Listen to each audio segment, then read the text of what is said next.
Today is the beginning of the most observed week in Christian history. We celebrate Christmas September pa lang, tama ba?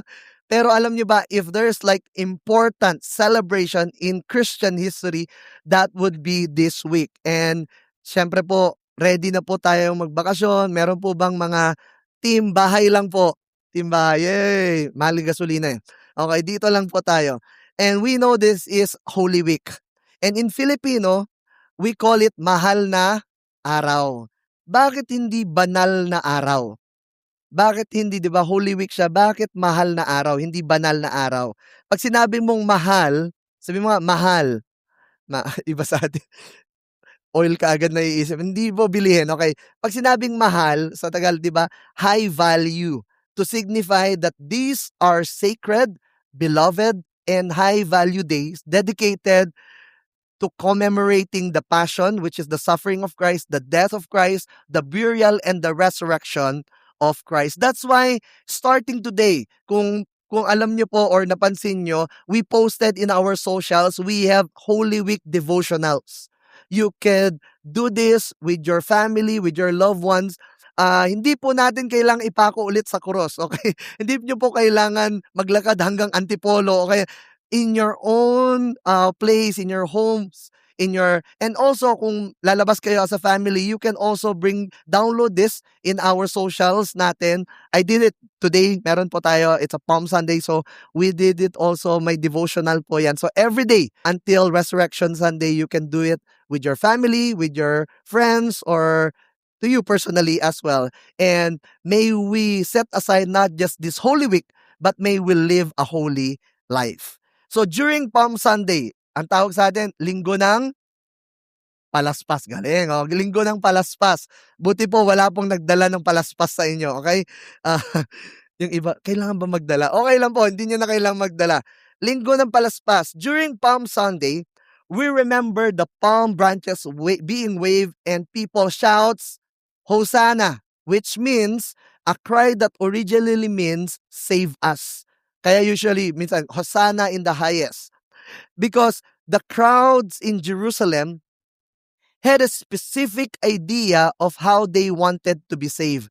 Remember, when every time the triumphal entry has a significance during the time, because it signifies that someone, maybe a soldier or an army who did the triumphal entry, they came from a battle and they will usher victory over the city. And usually sa triumphal entry, they will ride in a horse because they were like soldiers.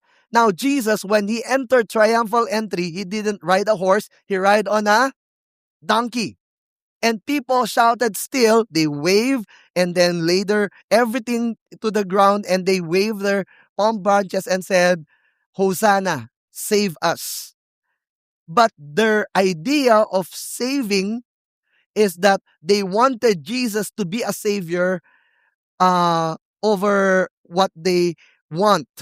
It means that they needed a political savior. They needed a political liberator, someone that will remove the Roman Empire. But Jesus came to save them, not in a way that they have in mind.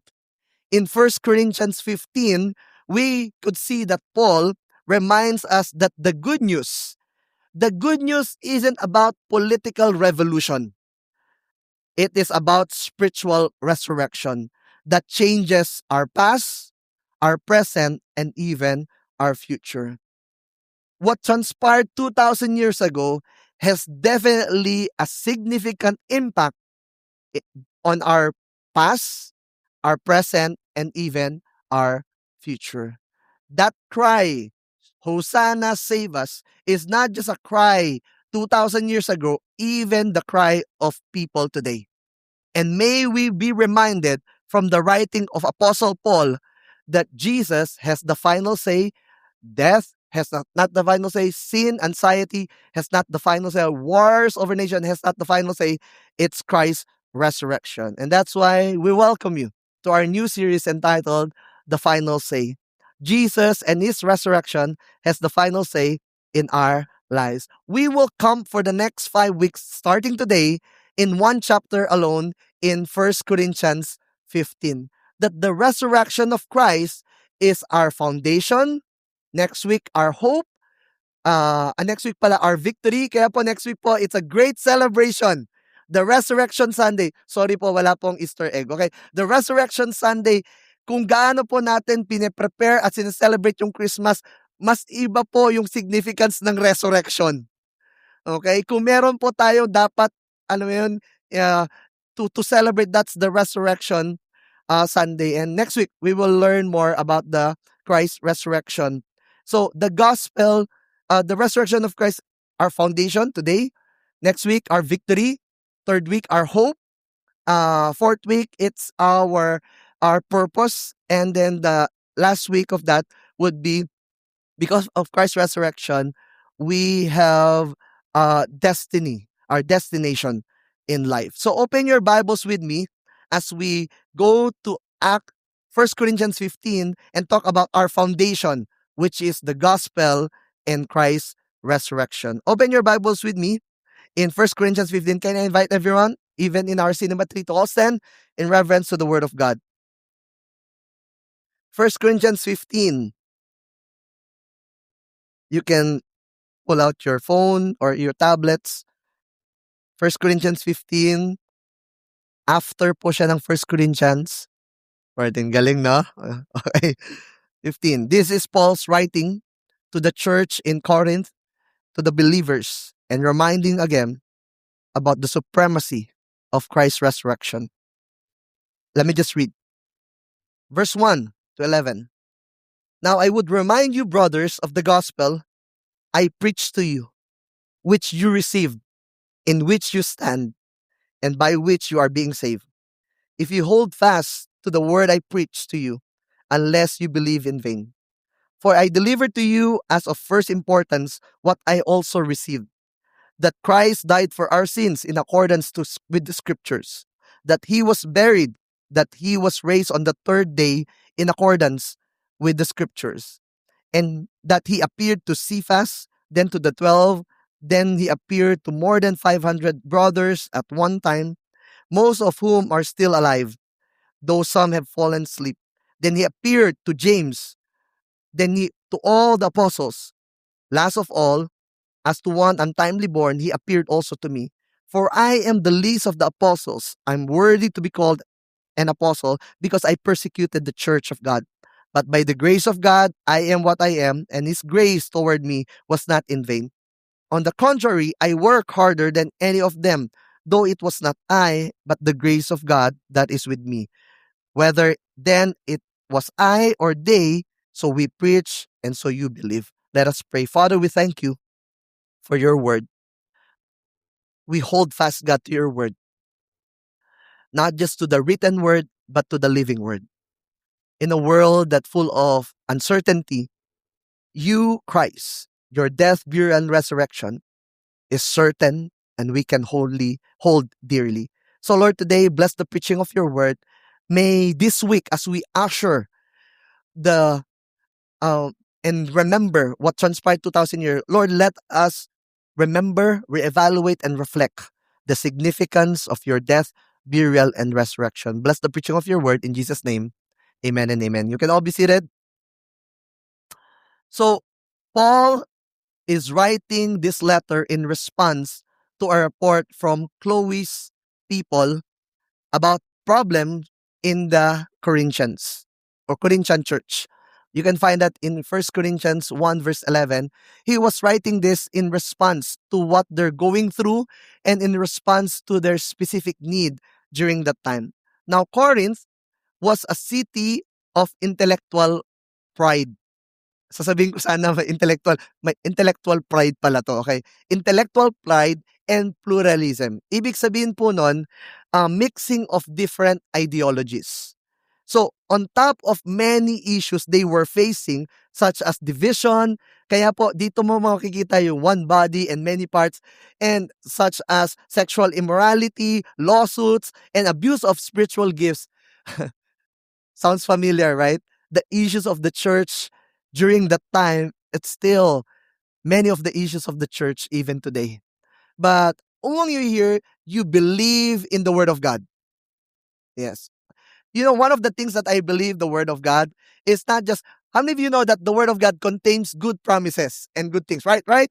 But one of the things that I believe and hold on to the Word of God, because I can believe the scripture because it does not hide the issues of the people. Social media po, 'di ba usually mga good things lang pinapakita, 'di ba? Hindi mo ipo-post, "Yung anak ko na 'to, ay grabe 'to." Hindi mo ipo-post 'yun.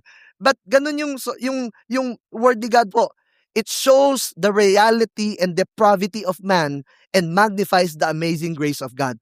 It will not hide the depravity of man. That man, kaya nga si Paul, "What a wretched man I am, who can save me from this?" But how many of you are glad that even in our sinful nature, our depravity, what highlights most is God's sovereignty and His amazing grace. Amen? Kaya po, one thing that we can learn and we can believe that scripture is that it does not hide the issues of people. There were issues before, and guess what? There were still issues today. And the same gospel that addressed that issue before is the same gospel that addresses that issue today. So, a top doctrinal issue, some in the church were beginning to doubt the physical resurrection of Jesus. They believed that Jesus born, Jesus lived, walked on earth, and now they were beginning to doubt the physical resurrection of Jesus. Why? If there's one thing, I'm getting ahead of next week. If there's one thing na kung meron kang pwedeng patunayan na hindi totoo that can crumble Christianity, hindi yung birth, it's the resurrection. Kaya next week po, pag-uusapan po natin yon. That if you don't believe in the resurrection and you don't have a solid theology and foundation, it can crumble your faith.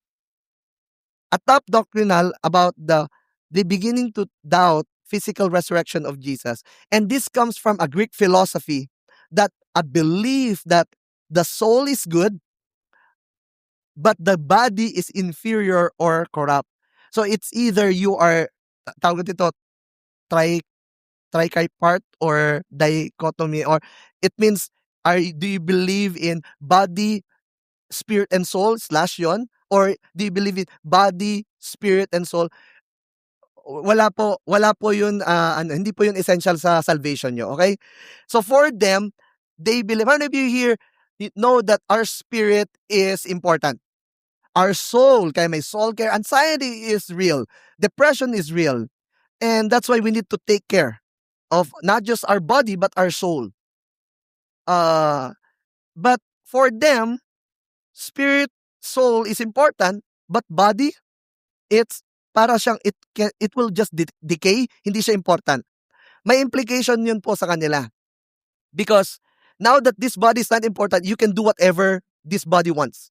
So if this body wants to engage sexual immorality, go for it. So meron siyang implication the way they live. And Paul said, no, your body is a temple of God. The idea for them that salvation means escape from physical world. So thus, resurrection of the body seems undesirable or illogical to them. So Paul trying to address this issue towards the church and the believers during that time. So now, how do you even begin to address a situation like this? And for us, does this feel like our life now? Too many issues, too many concerns, too complicated and complex. Even the war now, I was talking during 9 a.m., na-affected talaga yung business niya because of this war. Pwede naman lang silang magsuntukan eh. Huwag na silang mandamay, di ba? Di ba? Suntukan na lang kayo. Huwag nyo nang isarado yung Strait of Hormuz, di ba? Parang ngayon, nadadamay tayo sa, wala naman tayong kinalaman dyan eh. But even that time, how can there are too complicated, too complex, and Paul can address all those complaints, and yet he went back and brought them back to one thing that's important, and that is to the message of the gospel. And he wrote, and this is like the flow of this message. He reminded them about the utmost importance of the gospel, the historical certainty of the gospel and the transforming power of the gospel. The utmost importance of the gospel, the historical certainty of this gospel, and the transforming power of this gospel. Now, the utmost importance of the gospel. 1 Corinthians 15, 3 to 4 says, let's read it together. For I delivered to you as of first importance, utmost importance, high importance, what I also received. First, point muna ako. Paul was saying, I delivered to you the gospel that I received. You cannot deliver something you've never received. For you to deliver this message, you first need to receive it. And he said that Christ died for our sins in accordance, not on my own, accordance to the scripture. That he was buried, that he was raised on the third day in accordance with scripture. Why? Because Paul didn't see Jesus was buried. Paul didn't see Jesus resurrected, but according to eyewitnesses and according to historical accounts, he died, Jesus died, he was buried, and he resurrected. This is of first importance. Now, our life and our faith, how many of you here may katabi ka mukhang may faith kay Lord? Yung iba konti. Okay lang po. Hopefully after this message, magkaroon kayo. Yung faith po natin is not hinged on our religion. Our faith, the foundation, di ba nakakatayo po tayo kasi may pundasyon po to. And this foundation is firm. The foundation of our life, whether you're a student, you're a single professional, your family, your parents, the foundation of our faith hinge on the gospel, hinge on what the Lord Jesus Christ has done for us. This is of first importance, utmost importance, to the point where Christianity can be canceled if this did not happen. And what we're doing, lifting up our, is in vain if this did not happen. In one of our pastors' equipping, we have someone in the Holy Land in Israel, a tour guide, rabbi, a Pharisee as well, on his lineage. And he used the analogy of, he said that there are new generation of Jewish young people that they don't put their faith to the one who started everything, to the author of this book, but they just need to obey the law. Parang he used the analogy of washing machine in relation to Jewish oral laws. Ibig niya sabihin, you don't need to know the maker or have faith to the inventor of the washing machine. What you just need to do is to get the manual, read the manual, and just follow the manual. Ganun rin po sa mga appliances natin.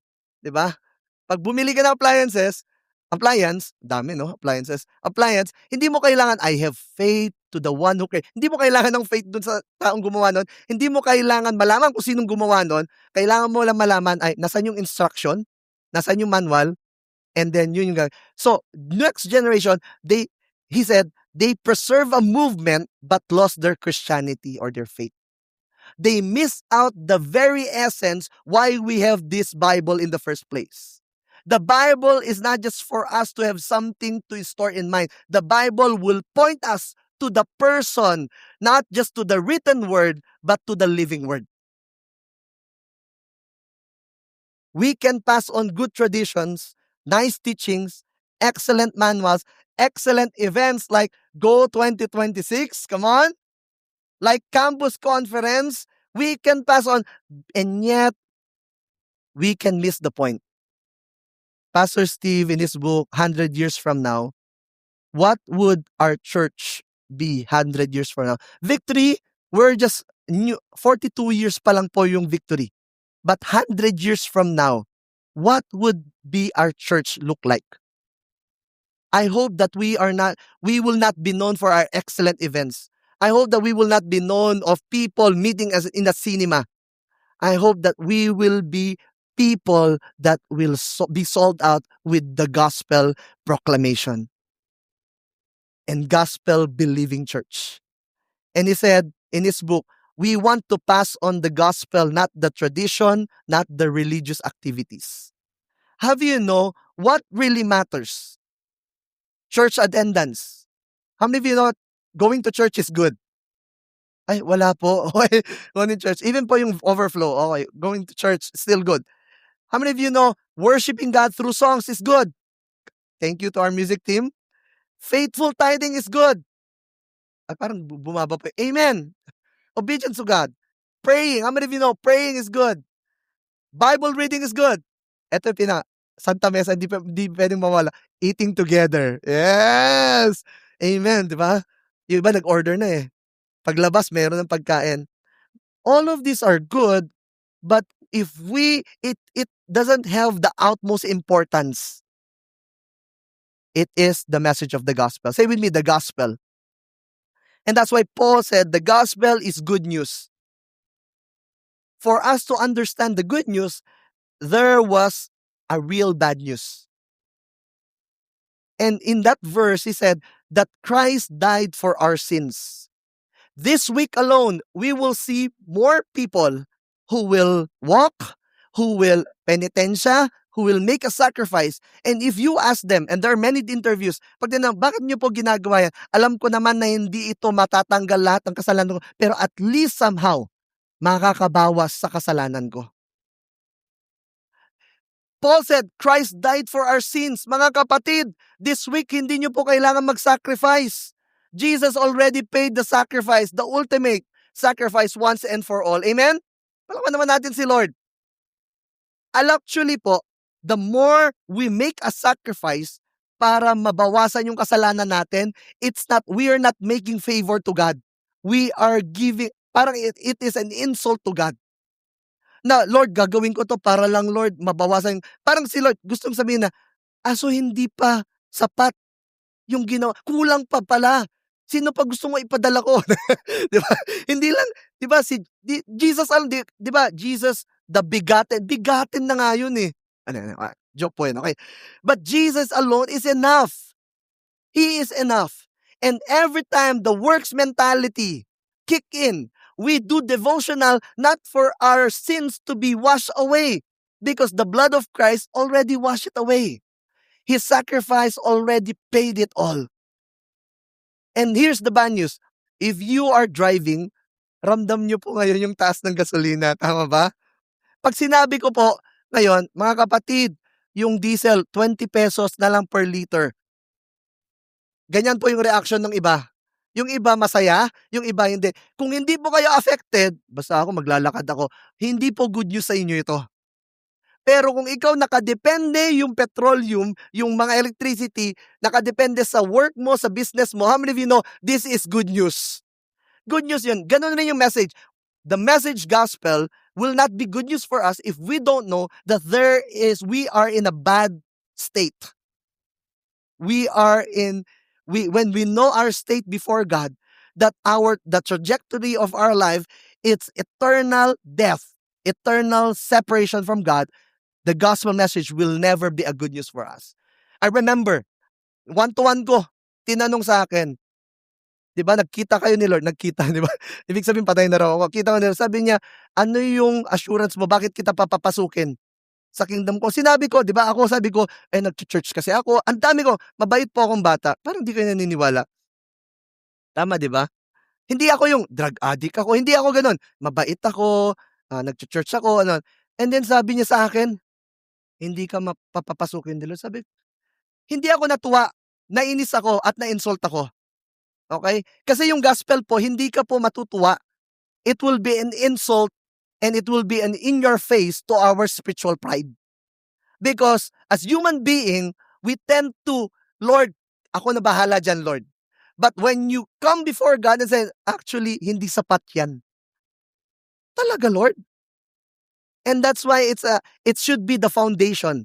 Because in this life, we don't need to do something in order to earn the salvation that we have in Christ. And that's the foundation. Every time magkikick in po yung works mentality natin, we are reminded again and again in the gospel, we don't need to earn, we don't need to work, we receive it. And that's why here's the good news. Jesus came, He suffered, He was crucified, He died, He was buried, and He rose again. Next week po yun. Hindi po siya next week magro-rose. Okay, 2,000 years ago, nag-resurrect na po si Lord. Okay? All of this so that He could pay the debt that we couldn't pay. If we know how bad the bad news is, we can appreciate the message of the gospel.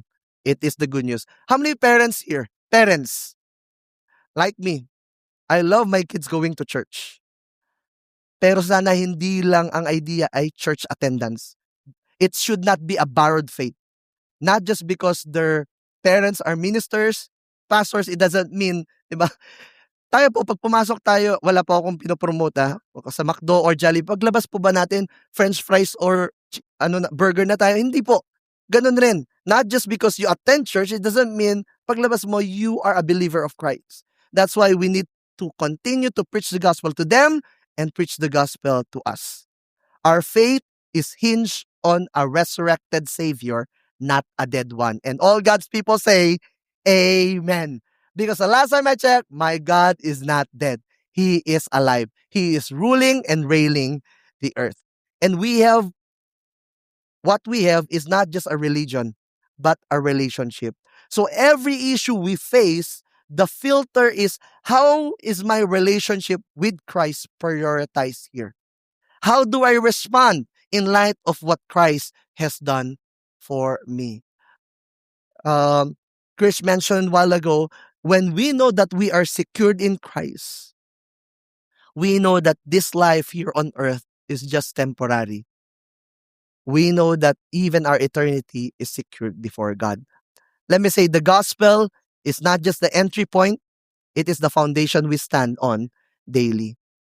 Second, in 1 Corinthians 15:5 verse 8 says, and that He appeared to Cephas or Peter, then to 12. Then He appeared to more than 500 brothers. Di ba? Nag-ano si Lord? Ako lang naman po to. Di ba? Nag-Naruto siya. Times 2, di ba?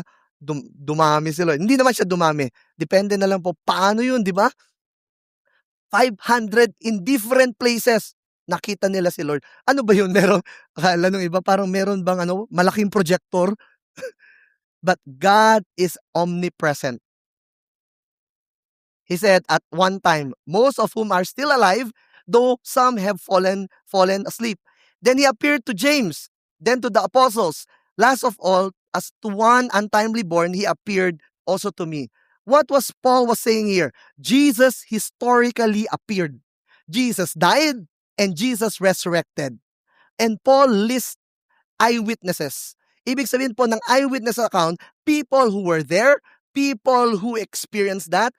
Paul was not there during the time of resurrection, but Christ appeared to him as well. Paul said, Peter, eyewitnesses, the 12, the 500 believers, James, and all the apostles, and finally, to me. And Paul was saying, Paul, ano ba gusto mong sabihin dito? He is essentially saying, if you don't believe me about the resurrection of Christ, go and ask them. Most of them are still alive. The resurrection isn't a spiritual metaphor. It happened in time and space. Therefore, this shows that the resurrection of Jesus is verified, not imagined. And that goes us to the second, the utmost importance of the gospel and the historical certainty of the gospel. That the gospel is not just a message that the gospel is the good news that God became. It's not just a message that we recite. It is an event that really happened and took place in time and space. And that's why our faith is grounded in evidence, not just emotions. I don't know if ginamit nyo na to or narinig nyo na sa iba. Di ba nag-e-exam ka? O kaya for interview, di ba? Tapos hindi ka prepared. Tapos mag-exam na tayo, prepared ka ba? By faith na lang to. Di ba may ganon? By faith. What do you mean by faith? Parang, faith is not just intellectual assent. The evidence of our faith is grounded, our faith, the foundation of our faith is grounded in an evidence, not in just emotion. I have faith in Jesus not just because, masaya eh. No, understand it. Paano pag hindi na masaya? Do I still have faith in Him? I have faith in Jesus not because the blessing is here. Paano pag wala ng blessing? Our faith is grounded in an evidence. May ebidensya po. And that's why the resurrection, when we talk about the foundation, meron naman po kayong tinitirhan na bahay, tama po? 'Di ba? May pundasyon naman po yung bahay nyo. Iba sa inyo. Okay. Alam nyo po yung hindi maayos yung pundasyon at alam nyo yung firm foundation, tama? Lagi po, hindi po natin kita yung pundasyon, pero alam natin may pundasyon yon. Pwede po natin, wag natin gawin ngayon, okay? Baka pagbayaran tayo ng SM. Pero may pundasyon po to. Same goes with our faith. Our faith is not just emotion. Hindi po to yung pag nag-e-exam ka, kaya ba? By faith na lang. Ano ba ibig sabihin mo ng by faith? Parang bahala si Batman. Hindi po bahala si Batman dito sa buhay na to. Hindi po yung, di ba, si Lord na bahala. Parang si Lord, wag mo, ako yung ganun, bakit mo tinadamay ganun si Lord, di ba? Parang di ka nag-aral tapos sasabihin mo, si Lord na bahala. Di ba, mga estudyante, di ba? Mag-aral ka naman. Di ba, ganyan, aral, tapos Lord, ikaw na bahala, Lord. So, pinressure mo si Lord, di ba, na ipasa ka, hindi ka nag-aral. Maayos na estudyante. But here,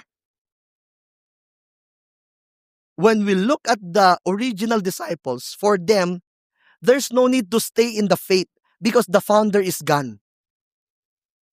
But you know that it was not about the revolution because Jesus is their leader.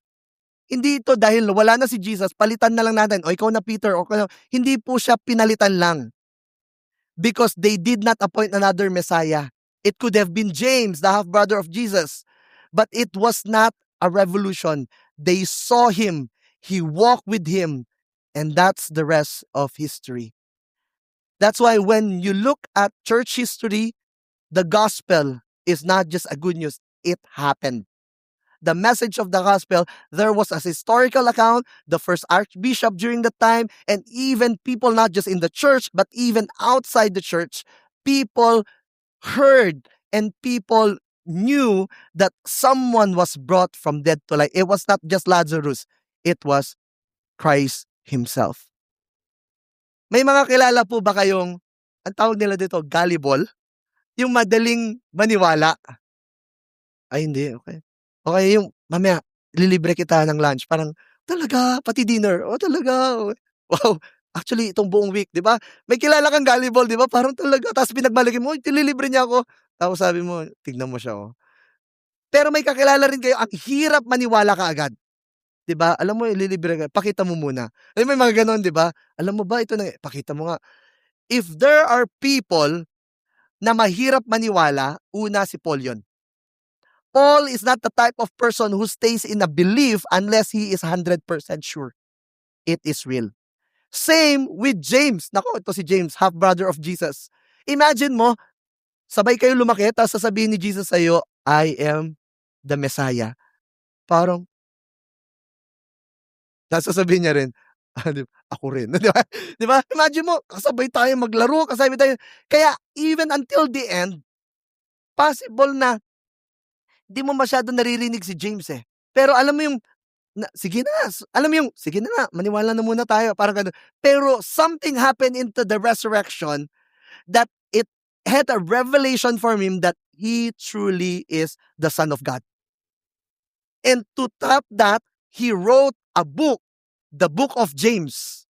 That faith is not just mere words, there should be an action to it.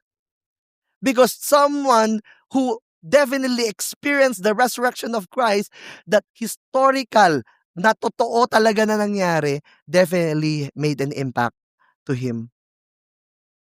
His resurrection is real. Amen? His defeating death is real. Jesus saving is real. Let me just submit to you. Our worst fear has been addressed. Our most hopeless situation has been solved. Historically, We've seen that Christ died, he was buried, and on the third day, he rose again. Death has not the final say. Sin has not the final say. Christ and his resurrection has the final say. And last, verse 9 to 11, it says, "For I am the least of the apostles, unworthy to be called an apostle, because I persecuted the church of God. But by the grace of God, I am what I am, and his grace toward me was not in vain. On the contrary, I work harder than any of them, though it was not I, but the grace of God that's with me. Whether then it was I or they, so we preach, and so you believe." Paul realized his shortcomings once again, but ends up relying on the grace of God. Listen to this. The more we know God, the more we encounter the bigness of God, the more we encounter the transcendent God the more we see how small we are and how unworthy we are and how sinful we are. The more we encounter the righteousness, the holiness of God, the more we see, Lord, grabe, save me from this.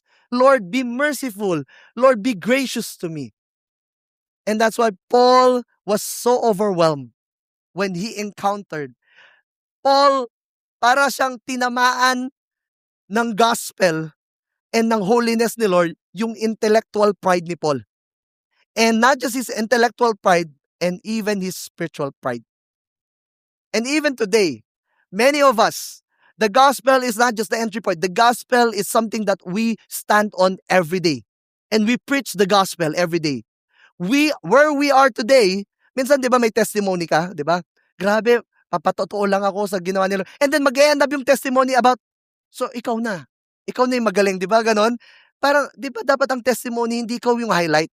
'Di ba alam mo yung testimony na, grabe, drug addict ako dati, ganito ako dati, pero nung finalo ko si Lord. Nagets ko naman finalo mo, pero ang highlight ng testimony ay hindi tayo. Sino po ang highlight? Yung grace ni Lord. Si Lord ang highlight. Because on our own, we can't. But because of His grace towards us, we can. The power of the gospel transformed Paul, changes his heart from intellectual and spiritual pride. He became someone that's very gracious and very passionate towards God. And that leads us to the last, the transforming power of the gospel. Resurrection power changes life. This is real before and more real even today. One of my highlight during the Go 2026 was the testimonies of some Buddhist background, Muslim background, agnostic, activists, worst of sinners, and just put everything in place. How the Lord saves them and how the Lord transforms them. And the same gospel we receive and stand on is sustained by grace. It transforms lives. Same gospel that transformed people in the past, even today, is the same gospel that transformed you and I. Let's not put a period to what the Lord is doing in your family. Same gospel that transforming. How many of you here, may mga bagay pa sa buhay nyo na kailangan baguhin ni Lord? Taas yung kamay. Yan. Iba sa inyo, lying. Yan yung unang-una. Okay. How many of you know that your family, the gospel can transform your family as well? And we believe that our nation, through the gospel message, our nation can be transformed. Amen? Our leaders can be transformed. Amen? And these wars and all the issues in the world can be transformed through the transforming and healing power of the gospel. You don't need to be accepted by merit. It's by love and by choice. Be transformed by the love of God. The same grace that raised Jesus from the dead is the grace that transformed a persecutor into a preacher. The same grace for all of us as well. There are issues we need to address in the church. And just like Paul, let's begin with Jesus, period. The focal point of everything we do. Change can happen, but let's be reminded again to what really important, and that is Christ Himself. For us, let me call on the keyboardist to join me here. Resurrection reminds us that we can experience grace. No matter how far you've gone, God is not too dull to hear us and not too short. His hand is not too short to save us. No matter how far you've gone, you can experience the grace of God. The power of resurrection says you are called home when you feel unworthy. You are loved when no one seems to love you. Hear me out. It's hard to encounter the grace of God and remain the same. Because a person who encountered the grace of God, they will never remain the same. Their lives will be transformed upside down. They will be transformed and becoming from darkness to light. And people, you cannot understand. Those people who persecute you, now you begin to love them. You want to hate them, but love overflows in your heart. Those people that you want to curse, you can no longer curse, but it says, blessed are you. May the transforming power of the gospel continue to do its work in us and to do His healing to us. Paul said, by the grace of God, I am what I am. The gospel is not just the beginning of our faith. It is the foundation, the stability, and the message we never outgrow. For a student, we need the message of the gospel. If you're advanced in years, you still need the message of the gospel. We will never outgrow the message of the gospel.